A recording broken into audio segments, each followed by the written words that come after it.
Awesome. Okay, so again, my name is Kevin Ha, and I work at M&T Bank. When Keyfactor invited us to speak about our journey in post-quantum, I was really excited to have that opportunity just to share the steps that we've taken. So this talk isn't necessarily like the last talk, which goes deep into algorithms and all the different things, but more it's about how our organization has approached getting ready for quantum computers, right? And so it's more of a practical talk. It's some of the things that we've been doing over the last 6 and 12 months, and how maybe you guys can gauge yourself from that as well. So if you remember from the last talk, there was a survey question about where each of you guys are in the journey, and I think you guys had a chance to answer that. Is anyone on that last step, which is actively pursuing funded and everything with post-quantum? Anybody there? One company? Okay, awesome. So the answer is the majority of us are not at that place, but we're all working towards that. And I think to a certain extent we are as well. Let me first acknowledge that just the word quantum really does make everything sound way smarter and way more advanced, doesn't it? I was looking up quantum, like what are all the things that use the word quantum? And I found, if you guys remember the TV show Quantum Leap, remember that in the 90s, right? Yeah, and about time travel, which I'm not sure that the word quantum really fits into time travel, but that was a good word to use that not everybody understood. But now we kind of are moving towards quantum computing, which is something that not everyone fully understands, but it is moving towards something we call quantum supremacy, which is one day when quantum computers will outperform classic computers in every way. And today that's not true, but we're moving towards that, and so we kind of have to be ready for that, and that's kind of the things that we've been thinking about as a bank. They talked about this earlier, but as you remember, there's not that many encryption-related events that has affected the whole industry as a whole.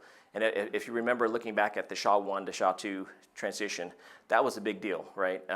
Because everyone started talking about that. There was, I think it was discovered in 2005, right? And it wasn't until 2014 that major vendors actually started announcing that they were going to deprecate it, and they weren't even blocking it in 2018. So from 2005 to 2018, that's a 13-year window.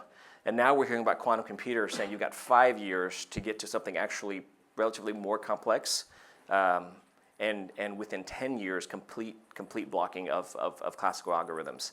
So the question that we had as a bank is, it's not just if we're going to do it, but how quickly can we get there? And that's kind of the discussion. So that's kind of what I wanted to share with you guys today. I think one of the challenges that we've had, and many of you guys can probably echo this, is a lot of the quantum computing requirements are not just our requirements, right? It's the vendors. It's all the different software applications that we use. Our bank uses over 1,400 applications, so there's all these different things that we have to wait on to happen before we can just say, yeah, we're fully there. And to get there, it's not just a flip the switch and you're there, but it's just a systematic approach of going through each of the steps and dealing with all of the vendors to be able to get there. So again, this is not necessarily a technical talk. There are plenty of resources on the internet, and all the people here way smarter than me, but I do want to give you guys some practical things that we're doing as a bank at M&T Bank. And I'll tell you a little bit more about the bank. We're based out of Buffalo. We've got about 25,000 employees, so it's a pretty decent sized regional bank, and our IT department is pretty sizable as well, so out of that group. So let me go to the next slide here. Okay, why quantum? I'm not going to talk a lot about this slide, just the idea that we're all here. Quantum is one of the biggest things we're talking about, and applying quantum mechanics to the principle of computers. But again, this is some stuff that I just wrote in there, and I'm going to skip over this slide and go to the next one. Okay, actually, sorry, which one was that? Quantum basics. Okay, why should you care? This is the one I want to be on. So as I started looking into just quantum in general and how it affects our lives, there's so many different areas that just quantum computers, I think in the next couple of years is going to affect just about everything that we do, right? And so the research that I put in was things like from medicine and working out different computational things for how to solve and treat illnesses, to supply chain. AI is a big talk, and for a long time, right, you couldn't go wrong by just buying anything with the letters AI in the stocks. I think quantum has the potential, you guys are nodding, potential to be there, and not because everyone understands it, because obviously not everyone understands AI either, but they understand that there's going to be a big shift, and everything has to change, and everything has to be able to support this. And it matters to us really in the security world, because it has the potential to break traditional cryptographic algorithms, right? Previously, it was considered unbreakable. And we're talking about like thousands, sometimes millions of years to break some of the traditional things, where quantum computers come in with the right number of qubits, minutes, right, hours. So imagine, and this is one of the things that kind of scares us, kind of keeps us awake at night, is what happens when a quantum computer, right, can decrypt 2048-bit TLS in real time? What's the value of TLS at that point, right? And so all the data we think that we're sending back and forth, because everyone uses the public internet to move data, becomes just unencrypted data for everyone to look at. And so that's the challenge that we had to think about as a bank, and how we're working through those challenges. So a question I kind of thought about is what about people that say there's no cryptographically relevant quantum computers available now, right? And that's kind of true. There's nothing out there that can beat anything. I think D-Wave, University of Shanghai did something in 2024. They said they were able to factor a 50-bit integer, right? 50 bits out of, today we're at 2048, so that's substantially smaller. But one of the reasons why that's important is because that proves that there is progress moving forward, right? That proves that, and I did some research on this as well.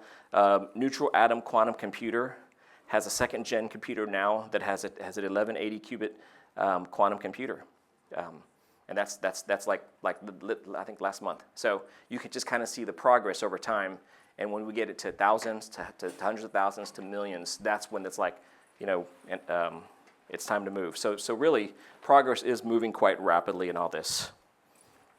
So what can you do as an organization? The first thing that we focused on as a bank is we were pivoting to what matters. So a little bit of background about me. I was a consultant doing encryption for IBM for 18 years. And so every single client that I dealt with encryption had different places they are. And right, if you guys can look at your organizations, you probably worked at different companies. You come into it going, okay, PKI is important. Where are we in the journey of PKI? Not even talking about quantum, right? And I can tell you that the assumption, right, and I'm sure some of you guys can attest to this, the assumption that even the large companies do PKI well, forget quantum, is not that great, right? Not that high, because we come into that, and the reason like an IBM consultant would even come in is because they're not really doing it that well. But then at the same time, when you have PKI system level competency, things like publishing a root CRL that happens every year sometimes, right? Renewing subordinate CAs every 5 to 10 years, building new subordinate CAs, things like that. The demand for a PKI expert is really not that high if you think about it, no matter how big you are.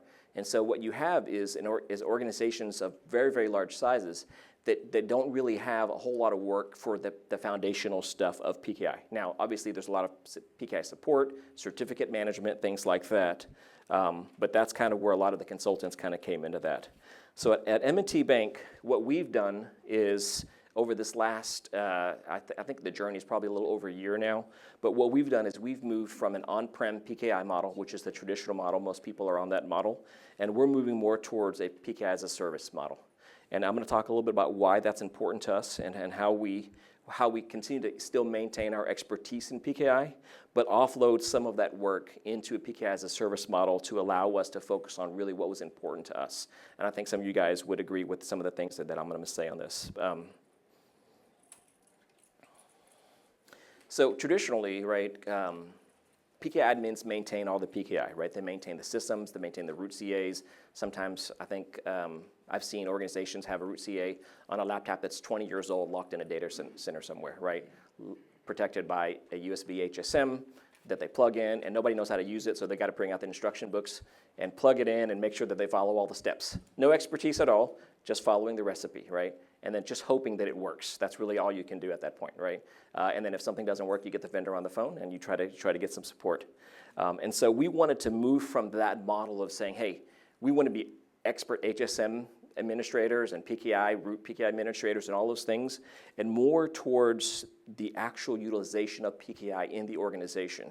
And that's where a lot of the value that we perceived from our customers, which are all the app teams in the company. As a result of PKI as a service, we don't really have to hire PKI experts specifically in that area. Our team focuses really on how certificates are consumed in the organization and how we help other teams do that. And we don't have to maintain, again, the root CA competency, the HSM competency, and things like that. So who's in the boat? Here we go. So as our team was transitioning from a pure PKI expertise, which is really essential to being able to support other teams in the organization with certificate integration, with automation, our focus really and our attention was on certificates and how they're being used. You have someone out there? Another interesting aspect was alerting and reporting, right? So how do we know what's out there from an inventory perspective? The real value that the encryption team can offer to M&T Bank is not that we maintain an encryption system really well, which is obviously a really important competency, but the real value is being able to help all of the teams at the bank utilize certificates properly. And if you guys, who is currently or formerly a PKI administrator? Anybody who's been doing it for a long time? A lot of you guys. So you know what I'm talking about, right? If things fail, usually in the middle of the night for some reason, I don't know why that is, but it's usually in the middle of the night, and somehow the word certificate shows up in the log somewhere. Guess who gets a call, right? We do, right? So, so training teams on how to utilize certificates, how to manage their life cycle was a much, much more valuable proposition for us to get teams to be able to do that well. Next thing, mind the gap. So how do we do this? What we did was we partnered with a PKI-focused company that you might have heard of. They happen to be the sponsor of this event, by the way, as well. And some of them are in the back over there. So our relationship with Keyfactor actually goes back 18 years before I joined the bank. And apparently there are stories that I can't share with you, but you can imagine what happened with PKI 18 years ago. Probably a lot of stuff, right? Building out things, and Chris is back there. He's one of the guys who was a part of that right there. So he'll tell you all the stories you want to know, actually. So tools like Keyfactor Command, which is one of the list of the things that they listed earlier, is something that we've actually utilized on-prem for quite a number of years. And now we're transitioning to PKI as a service, which is still Keyfactor Command, but now they hosted it.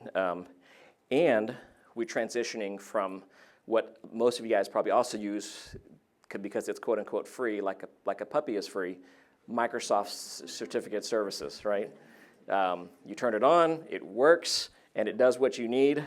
But transition to EJBCA, which is actually, in my opinion, a better supported product, it lets you, even today, test out post-quantum algorithms that are ready immediately. And I am looking at you, Microsoft ADCS, right? Because 2025 apparently also doesn't support it yet. So it's coming, I think. But we'll see. Okay, which one is this? Oh, sorry. I think I jumped a whole bunch of slides here. Mind the gap. Okay, level up. Here we go, level up. Another thing we're doing is investing in our team. And that's kind of a really important thing. I mean, the fact that you guys are here means your company's investing in you. And so we've done a lot through classroom training, through vendors, hands-on support, all the different things that we've been doing. And we're tracking all the things that are happening in the industry. So from our director down, he's joined NIST, the working group, to be able to look at all the different things that are happening. I mean, this is one of those things where it's like, you can't just wait for something to happen in the news and then try to respond to it, right? You have to actively and proactively go after it. So those are the things that we're looking at is what are the movers and shakers in the organization, in the industry, and how do we go after that and understand what's happening. We're investing steadily in our PKI team. Our PKI team, which I guess we've probably grown 300% in the last year in the size of the team. So there's a huge investment. There's an acknowledgement from the organization to say PKI is important. It's not just like a service that just sits there on the side, but it's actually something that matters to all the different applications and all the different teams. Next thing, know your applications. Now, this is the hardest one, I think, for many of us. I think, it's a tall order, right? Knowing what applications use PKI and how they use PKI. And I mentioned this earlier, right? The encryption team usually is responsible for certificates, right? Does the system work? And just like the lady at the DMV, that's my example, she issues you that driver's license and you put it in your pocket and you leave. She has no idea what you do with it afterwards, right? And this digital certificate is kind of like that because we sign your public key, you bring it into the private key, you build that key pair. We don't know what you do with it afterwards. We don't know if you're even using it, as a matter of fact, right? There's no real way to do that unless we're scanning for it or there's some other way. But we don't know automatically if it's even being utilized. So through discovery, through scanning, through education of different teams that we maintain, all the apps, we want to maintain all the apps that consume certificates in the environment. And again, I said it's a tall order because if you guys have been doing this for a long time, you know that no one ever learns it, and you're constantly having the same lesson, the same teaching with the same people year after year after year, and everybody's doing this because it just happens a lot, right? And so those things kind of happened from like I said, the 3 a.m. Sev 1 call, and that's never happened to anyone here, right? Has anyone ever had one of those? Nobody? It's funny because it happens to everybody here, right? So once you know the apps that consume certs, and I think that's the critical piece, and once you start mapping that out and you start building plans, and this is things that we're working on right now as an organization, is trying to understand how our applications are utilizing certificates in general, what they're using. It could just very well be like RSA and something that's recent, but a lot of times what we're finding is that there's things that are deprecated that are no longer safe that we're also finding in our environment. So the scanning and the understanding through ingestion of the database, ingestion of like HTTP scans or port IP scans, things like that, has always been an important part of how we discover. And the last thing, part of this slide, is we stay in contact with our vendors. And we utilize vendors from Keyfactor that gives us the back-end support, as well as a lot of the professional services vendors that we've used over the years to help us understand all the different things that are going on as well. And a lot of them are here in the vendor booths. So it's a great conversation that we've had over and over and over again over the years as well. So what does this look like? I called it one journey because one of those things in that survey was there's always a challenge to just present, hey, let's go PQC ready, right? And you're like, well, we need money for that. Well, nobody wants to fund that. That's kind of a hard thing to fund, simply because not everyone understands it. But when we look at post-quantum computer as a journey of just crypto agility, about understanding the different things in our environment, and how do we avoid outages, how do we avoid things that happen negatively to the environment today, that's a lot easier to sell. And that's what has positioned us for post-quantum readiness. And again, that's our journey that we've been on. We're not there, but we're working towards that in the coming months. And the reason, I think the biggest reason for that is even the algorithms that are discovered, that are approved today, what's to say that we don't find vulnerabilities in that in a year, in 5 years from now, right? And then you've got to switch again. So there's a lot of different things, going from RSA to one of the new ones is a pretty big lift, right? But going from that to something else in the future would be a lot easier if you're already kind of in a place where you can do that. And then really the final thing here is automation, and I think that's really what our focus has been to talk about, and something that we're trying to work through in the coming year, which is as many things that you can do automatically through integration, that applications can communicate with your CA through SCEP or ACME or something that can consume certificates automatically. That reduces that need to actually have to go manually issue certificates and install them and bind them and reset services and make sure everything works, right? So having that capability reduces the overall workload for the teams, as well as, 2 minutes? Oh, wow, I'm out of time. Okay, sorry. 2 minutes of time. Okay, 2 minutes. Okay, so why this matters to you.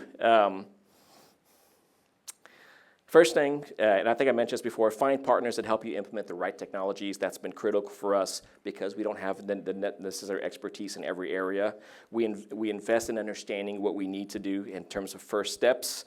And then things like follow NIST, follow NSA, follow the different government organizations, talking about the different deadlines and dates, because that's been And it is especially important, especially with the harvest now, decrypt later aspect of data just sitting out there that's already been captured. What happens with that? You know, if those things are true, and we're using RSA, well, it might take them a couple years to get to it, but in a couple years they'll get to it, right? So understanding that piece as well. And then finally, I'm trying to get to the end. Oh, this is the last one. Okay, good. Last thing, take action. So some will say cryptographically relevant computers are 10 to 15 years away. But what if they're wrong? What if it's not 10 to 15 years away? What if it's 5 years away, right? So one of the things that we have done as a bank is we work with our competitors in this, other banks. And the reason for that is, as an industry, when we lose, everyone in the industry can potentially lose. And when we win in this space, everybody can win. So we share knowledge, we share what we're working on together to help understand what are our best practices and everyone else. And the other thing that I wrote down is if funding's a problem, we focus on the big picture. We look at crypto agility, we look at the side, and we look at PQC readiness as a side quest, right? Something that as a benefit of crypto agility. And then one last thing I want to share with you guys. This is kind of an illustration, but our family really likes to hike. We've done a lot of national parks, things like that. I don't know if you guys do that. One time, a couple years ago, we're in Montana, and we came across a bunch of huckleberry bushes in Montana, which are very yummy. And there was all this slobber on these huckleberry bushes, right? Like bears, just like biting and sucking all the huckleberries off of them. And so, of course, we're like, that's really neat, but we need to not encounter bears. So we ran back to the car. And so I came up with, this is probably out on the internet somewhere as well, but I came up with this idea of what I call the bear principle, right? And I think it applies to post-quantum cryptography. And it goes something like this, right? If you're hiking with a bunch of friends in the wilderness and a bear goes after you, you don't have to be the fastest runner, right? You know the rest, right? You just don't need to be the slowest, right? So in post-quantum, I think that really applies. Not everyone's going to be the first, right, in this journey, but you definitely don't want to be the last. And that's the journey that you need to put yourself on as an organization, as an individual to understand it. You find the balance in those areas, and then you get to work. Thanks, guys.